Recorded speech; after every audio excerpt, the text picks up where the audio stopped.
내가 이스라엘을 치료하려 할 때 에브라임의 죄와 사마리아의 악이 드러나도다. 그들은 거짓을 행하며 안으로 들어가 도둑질하고 밖으로 떼지어 노략질하며 내가 모든 악을 기억하였음을 그들이 마음에 생각하지 아니하거니와 이제 그들의 행위가 그들을 애워싸고 내 얼굴 앞에 있도다. 그들이 그 악으로 왕을 그 거짓말로 지도자들을 기쁘게 하도다. 그들은 다 간음하는 자라 과자 만드는 자에 의해 달궈진 화덕과 같도다. 그가 반죽을 뭉침으로 발효되기까지만 불 일으키기를 그칠 뿐이니라. 우리 왕의 날에 지도자들은 술의 뜨거움으로 병이 나며 왕은 오만한 자와 더불어 악수하는도다. 그들이 가까이 올 때 그들의 마음은 간교하여 화덕 같으니 그들의 분노는 밤새도록 차고 아침에 피우는 불꽃 같도다.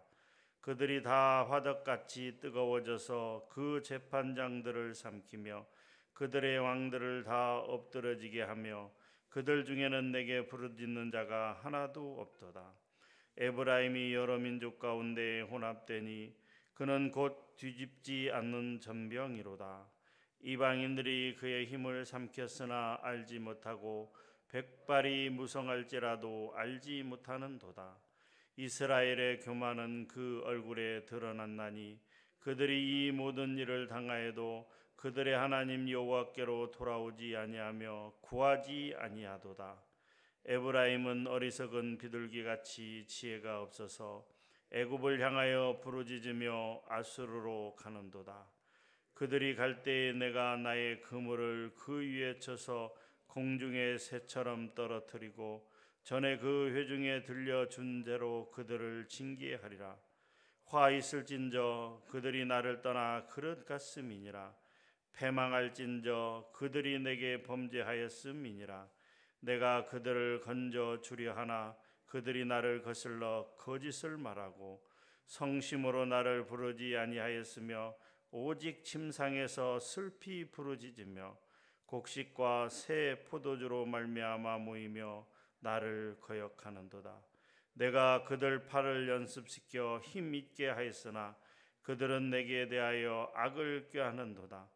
그들은 돌아오나 높으신 자에게로 돌아오지 아니하니 속이는 활과 같으며 그들의 지도자들은 그 혀에 거친 말로 말미암아 칼에 엎드려지리니 이것이 애굽 땅에서 조롱거리가 되리라. 아멘. 우리가 흔히 예레미야 선지자를 일컬어 눈물의 선지자다 이렇게 표현합니다. 멸망하는 이스라엘을 바라보면서 눈물로 호소했던 예레미야 선지자들을 우리는 말씀을 통하여 기억하고 있습니다. 또한 아모스 선지자를 일컬어 우리는 공의의 선지자다 이렇게 지칭하고 있습니다. 오늘 호세아 말씀 우리가 새벽에 계속 공부하고 있는데 호세아 선지자를 흔히 비련의 선지자다 이렇게 이야기합니다. 하나님께서 우상 숭배를 행하고 하나님을 떠나서 악을 행하는 이스라엘 백성들을 깨우치기 위해서 호세아 선지자에게 친히 음란한 여인과 결혼해서 음란한 자녀를 낳으라 이렇게 말씀하셨습니다. 호세아 선지자는 하나님의 말씀에 순종하여 고멜이라는 여인을 아내로 맞아들이고 또 자녀들을 3명씩 낳았습니다. 그러면서 호세아 선지자는 이 이스라엘 백성들을 향하여 하나님의 심판과 또한 회복을 말씀하고 있는 것을 볼 수가 있습니다. 하나님 앞에 죄를 지은 인간들은 하나님의 백성들은 반드시 심판을 받아야 되지만 심판을 면할 길이 없지만 그 심판 이후에 하나님께서 회복의 은혜를 주신다라고 하는 것을 부르짖고 있는 이 호세아 선지자 말씀, 우리가 이 말씀을 계속해서 보고 있습니다. 어제 6장에서도 그럼에도 불구하고 돌아가자 이렇게 호세아 선지자는 외칩니다. 그럼에도 불구하고 우리가 하나님 앞에 당연히 우리의 죄악으로 말미암아 징계를 받고 우리가 채찍을 맞았으나 그럼에도 불구하고 은혜를 준비하고 계시는 하나님께로 돌아가자라고 이야기를 하면서 또한 그 하나님이 어떤 하나님인가를 우리가 야다흐 분명하게 힘써 알아가자라고 이렇게 주장하고 있습니다.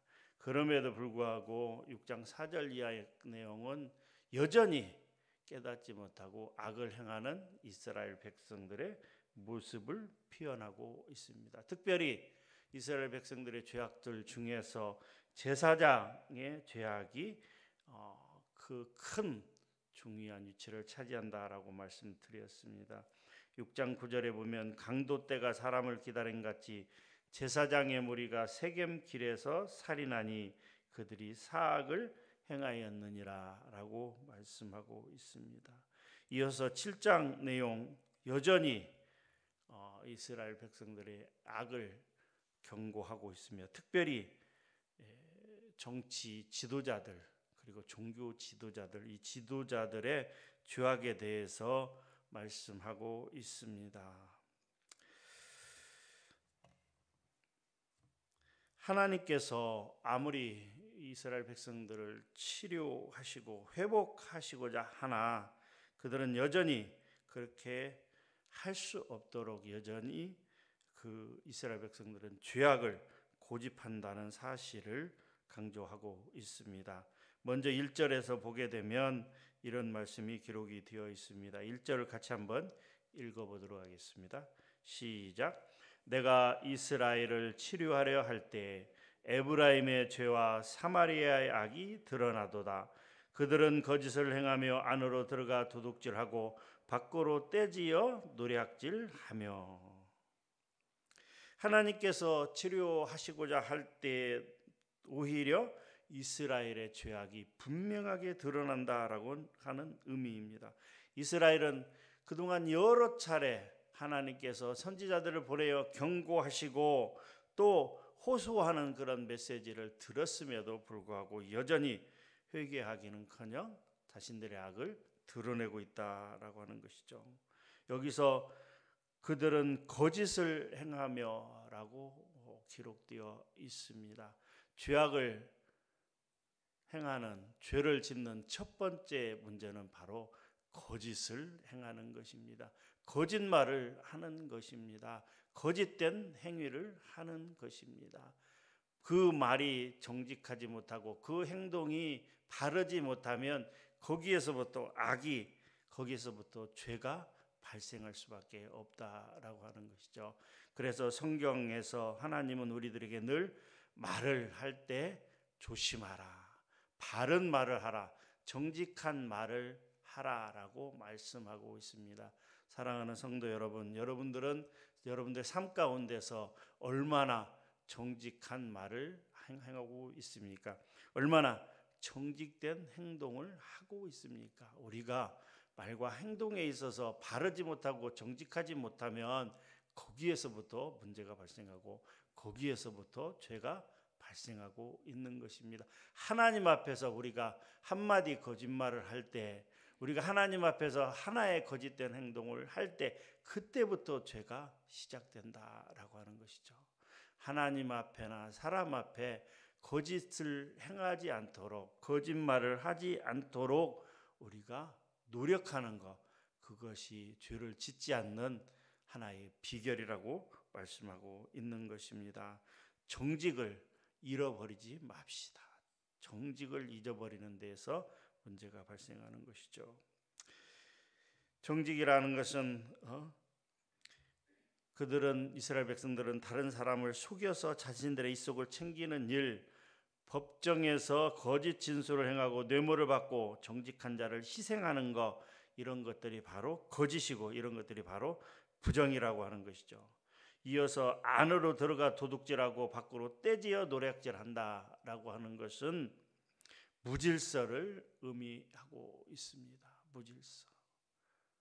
사회 통념상 종교적인 문제를 떠나서 사회 통념상 지켜야 될 법과 질서가 있는 것입니다. 도로교통법은 차나 사람이 어떻게 다니고 어떻게 해야 되는지에 대해서 분명하게 이야기해 주고 있습니다. 각 나라마다 민족마다 이러저러한 법들이 있는 것은 그 법을 지켜가자라고 하는 것이죠. 질서를 유지해 가자라고 하는 것이죠. 지금 우리가 뉴스를 통하여 알고 있는 미국의 사태를 보면서 정말 미국이라는 그 선진국, 선진국 중에서 최상의 선진국이 하나는 미국이 그런 일들이 어떻게 일어날 수 있는가? 백인 경찰이 흑인 어떤 사람을 오랫동안 무릎으로 목을 누르고 있는 그런 상태에서 9분인가 8분 그런 상태에서 촉발된 그런 운동이 이제는 폭력으로 치닫고 있습니다. 그 와중에 미국에 사는 한인들, 한국 사람들이 가게가 다 이렇게 도둑질 맞고 엄청난 재산적 그리고 물질적 그런 피해를 보고 있다라고 하는 거예요. 그것이 바로 무질서라고 하는 것이죠. 이스라엘 백성들 가운데 이 무질서 안팎으로 도둑질하고 또 노략질하는 일들이 무엇이겠습니까? 첫 번째는 그 거짓을 횡행하는 그런 문제 때문이고 또 하나는 무질서 때문이다라고 하는 것이죠. 정직이 사라지고 무정부 상태일 정도로 폭력과 강도, 약탈이 자행되는 사회가 바로 무너진 사회다라고 하는 것이죠. 그 무너진 사회가 왜 발생했느냐? 아까 앞전에 말씀드린 것처럼 제사장들의 악행에서부터 비롯된 것이라고 할 수가 있다는 것이죠. 제사장의 본래 직무는 제사를 드리고 하나님을 섬기는 일, 백성들로 하여금 바른 길로 행하도록 율법의 말씀을 가르치며 백성이 죄를 저질렀을 때 그들이 드리는 제사를 주도적으로 집례하여 하나님과 교통하는 길을 열어주고 하나님과의 관계를 회복시켜 줌으로써 참 생명의 삶을 살아가도록 하는 것이 바로 제사장의 중요한 직무입니다. 그런데 그러한 직무를 잃어버리고 사람의 피를 흘려 부당하게 자신의 이득을 취하는 도적대로 변모하였다라고 하는 것이죠. 종교 지도자인 제사장들이 이럴진데 일반 백성들의 삶은 어떻겠는가? 말할 필요가 없다라고 하는 것이죠. 그래서 종교가 타락하면 그 사회가 타락할 수밖에 없다라고 하는 것이죠. 하나님의 뜻대로 살아가고자 하는 종교 지도자들이 많아질 때 그 사회가 정직해지고 바르게 되고 거짓이 없어지며 약탈과 방화와 같은 그런 사회 혼란, 무질서들이 없어질 수밖에 없다라고 하는 것이, 이것은 비단 종교 지도자들만의 문제는 아닙니다. 오늘 7장에 기록된 내용들을 보면 왕이나 정치 지도자들의 태도 또한 마찬가지다라고 하는 것이죠. 우리 왕의 날의 지도자들은 술의 뜨거움으로 병이 나며 왕은 오만한 자들과 더불어 악수하는도다. 5절 말씀에 그렇게 기록이 되어 있습니다. 16절 말씀을 같이 한번 읽어보도록 하겠습니다. 16절 말씀 같이 읽겠습니다. 시작. 그들은 돌아오나 높으신 자에게로 돌아오지 아니하니 속이는 활과 같으며 그들의 지도자들은 그 혀의 거친 말로 말미암아 칼에 엎드러지리니 이것이 애굽 땅에서 조롱거리가 되리라. 이스라엘 백성들은 돌아오기는 돌아오되 누구에게 돌아오나 바로 높으신 자에게로 돌아오지 아니한다. 즉 하나님께로 돌아오지 아니한다. 이스라엘 백성들은 어려움을 닥칠 때 하나님을 의지하기보다는 주변의 강대국을 의지하였다라고 하는 표현입니다. 이스라엘이 어려움을 당하고 고통 가운데 있을 때 정작 하나님께로 돌아가야 됨에도 불구하고 하나님께로 돌아가지 아니하고 주변의 강대국 애굽이나 바벨론이나 이런 강대국을 의지하였다라고 하는 것이죠. 사랑하는 성도 여러분, 우리에게 어려움이 닥쳤을 때 우리는 누구를 의지합니까? 여러분들은 누구를 의지합니까? 혈루병을 앓는 12년 동안 혈루병을 앓은 여인처럼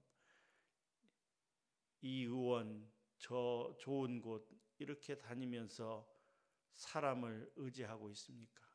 아니면 하나님을 의지하고 있습니까? 나에게 어떤 물질적인 어려움이 닥쳤을 때 하나님 앞에서 기도하고 있습니까? 아니면 사람을 찾아다니며 돈을 꾸고 계십니까?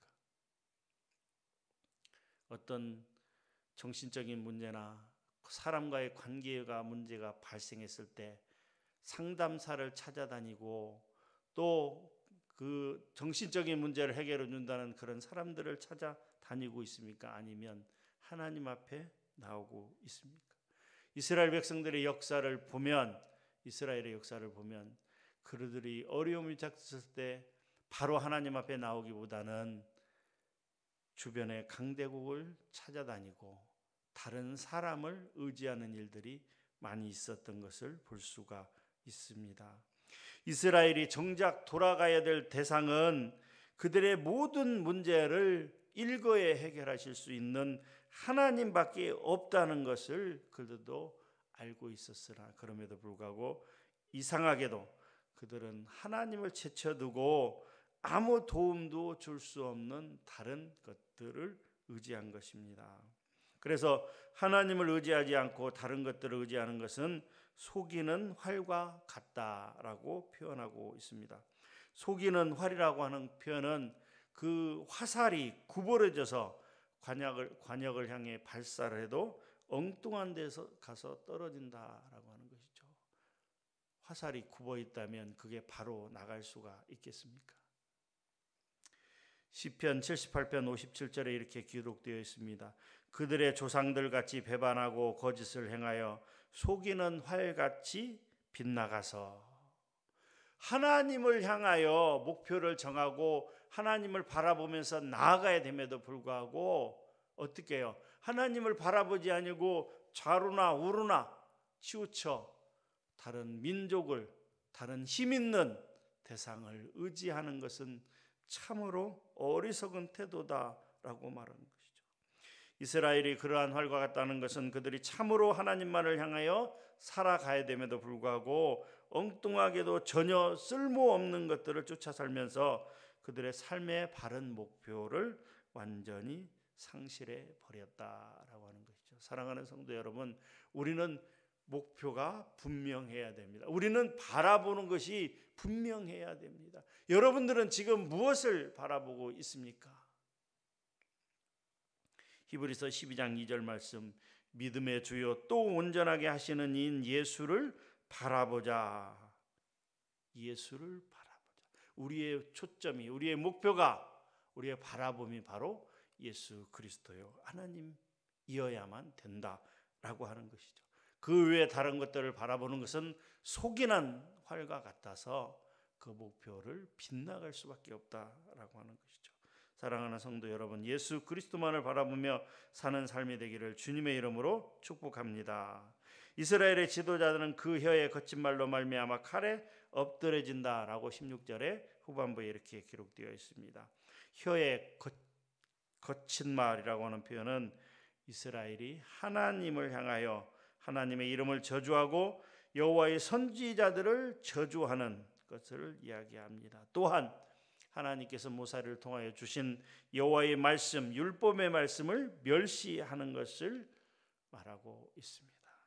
그렇게 하나님께서는 이스라엘의 지도자들을 심판하신다라고 하는 것이죠. 그 혀의 거친 말로 말미암아 칼에 엎드려지려니 이것이 애굽 땅에서 조롱거리가 된다라고 하는 것이죠.